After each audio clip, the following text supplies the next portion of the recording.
Welcome everyone to your weekly dose of pessimism. We've got 1 hour of moaning, misery, pessimism. There's not a glass half full amongst us. So it's picking up from last week. I don't think much has changed at Celtic. We're another week closer to the end of the transfer window, a week closer to the first SPFL match, a week closer to that Champions League game. But no one seems to have told anyone in authority at the club. Who is in authority at the club? Who knows? Brendan Rodgers name-checked Dermot Desmond for his recent talks, but nothing really happened at that. Nothing's happening in the transfer front except there's another £17 million just rolling in from Nicholas Kuhn. We'll probably get half of that just now, or a bit more, maybe 40% just now, and the next two tranches, as I say, in transfer business over the next two windows or over the next 2 years. But all of that isn't helping the team one iota. As anyone that watched the games against Cork or Australia at Amada at the weekend found out, we are very thin in quality. When one of our established players, generally someone signed by Ange Postecoglou, drops out, there's no one really to step in. Arne Engels and Adam Ida are doing fine in pre-season, despite all the sniping from those from afar, those with an agenda, those that are trying to run down the manager and criticise and blame him for last summer's transfer business. Both of them are doing fine. Engels is getting used to it. He's getting his first Celtic pre-season, and it took Adam Ida about 10 minutes to score. It wasn't the most glamorous of goals, but I reckon he could score another 20 of them at least in the season ahead. But I forgot all the introductions and all that podcast stuff. So we're the Trinity Tims, three miserable bleepers who comment independently on Celtic. None of us get invites to Celtic media passes. None of us care. And I've got, laughing over to one side, I've got Eric Knott from Read Celtic, and having a swig at his Diet Coke is James Forrest from the Celtic blog. So not much has happened in the past week, has it, Eric? Or have I been missing out? Tell us your observations of the last week, apart from your joy and delight at the Nicholas Kuhn windfall. Oh, well, I mean, I think I expressed quite admirably my joy and delight at the Nicholas Kuhn sale last week. You know, I kind of went over and above in my praise of the board and their fantastic ability to land multi-millions for players. But I mean, I've been on holidays for the last week, so I'm just back in the Celtic sort of cyberspace today. I was keeping an eye on things all right throughout the week, and as each day went by, I was looking to say any movement, and nothing was happening. So I watched the Cork City game, and I see Disco Davis said first and foremost, Inamura has a nice left foot at least, and James can make his apologies below. I will not, and I repeat, will not make a judgment on a player against a team like Cork City in a friendly. Okay, so I think we're all jumping the gun a little bit early on this particular subject.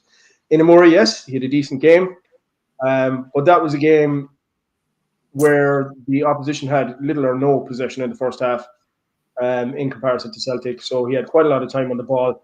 And when I say time, there was, he showed a good touch. He showed good movement. He showed a good pass. Yes, there's no doubt about that. You cannot make a judgment in a game like that. Where we'll see what Inamura is capable of is in the SPL when it kicks off. He might be an able backup for Kieran Tierney, but it's far too early to make any judgments on that. So in terms of talking about anything that's happened during the week, the only things of note really have been the friendlies, because there's been absolutely no room or movement or no movement whatsoever in the transfer window. We have today heard Mark Overmars dropping very not so subtle hints about the low balling that the Celtic board is doing when it comes to Michel Ange Balikwisha. Would this indicate that the board has learned absolutely nothing at all from last summer's mistakes? It would appear to me that they have learned zero. Because this approach, it does nothing but serve to piss off the club, the selling club. It does nothing but serve to piss off us, the fans. because we saw what happened last season or last summer in that window. And to be fair, it looks to me as if there isn't an original thought inside in the boardroom. It looks to me as if we took a risk last summer. That didn't work out. So now we're going back.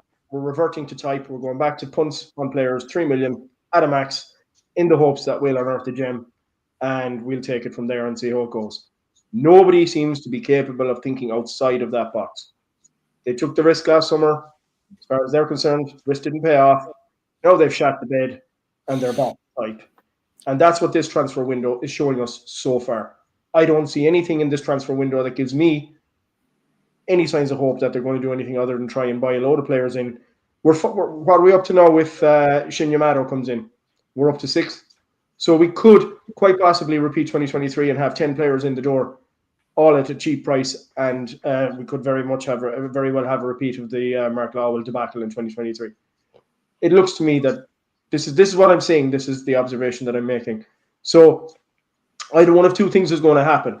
We're either going to get decent name players in the next couple of weeks who are worth more than 6 million quid, we'll say, or they're just going to go for these 3 million or less punts and hope that somewhere along the line we find a gem. But for me, it's like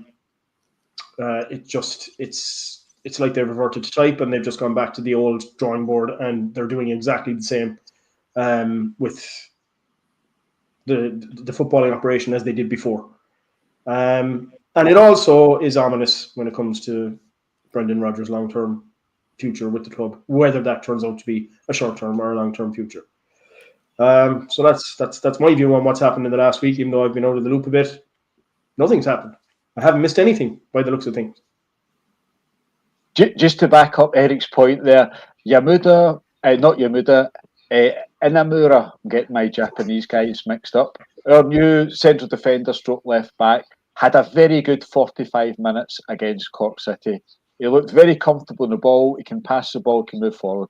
A slight note of caution, Cork City have won 2 out of 29 league matches going into that game. The game was played away from their home ground at an absolutely massive pitch with tons of space. He looked very good. Inamura looked very good, looked very comfortable, but there will be tougher tests. We all know the Simon Murray test or the Ross County test. We won't get the Ross County test this year, but we'll have Livingston on plastic, Falkirk on plastic, Kilmarnock on plastic, Simon Murray at Dundee knocking players about for fun. So there are tougher tests ahead, but I suspect it's going to be very difficult to find a competent left back that's going to come in and be happy playing back up to Kieran Tierney. So it wouldn't be a surprise for me if that was the option on the bench for the Champions League qualifier. James, you've been as active as ever. There's been a few belting articles coming out this week. I think one of the themes is why Celtic supporters should be worried at this minute. So all the happy clappers that are out there telling us it's only June the 20th, it's only June the 28th, it's only July the 5th, it's only July the 14th. What are you worried about? We've seen this movie before. We're not gullible. We know the people involved. We know the characters involved. We've only seen 2 decent transfer windows in the last decade, and both of them were conducted by Dom Mackay and Ange Postecoglou, backed up by Ange's agent Frank Trimboli, and they get things done. As soon as the summer 21 transfer window was over, they were looking towards January, and on the 31st of December, they had 3 players lined up to come in. Quite clearly, we had no real idea what we were going to do to replace Kyogo. Kyogo was sold in January. No real effort made to bring in a suitable replacement. And we're more than halfway through this transfer window. The first league match is less than 3 weeks away. The manager wants to be planning. He wants to be playing his new players, his new formations against Sporting Lisbon, against Newcastle and Ajax. And there's absolutely no sign of that. When the defence is without Carter Vickers and Alistair Johnson, it's a shell. So, James, why should Celtic supporters be concerned at this minute?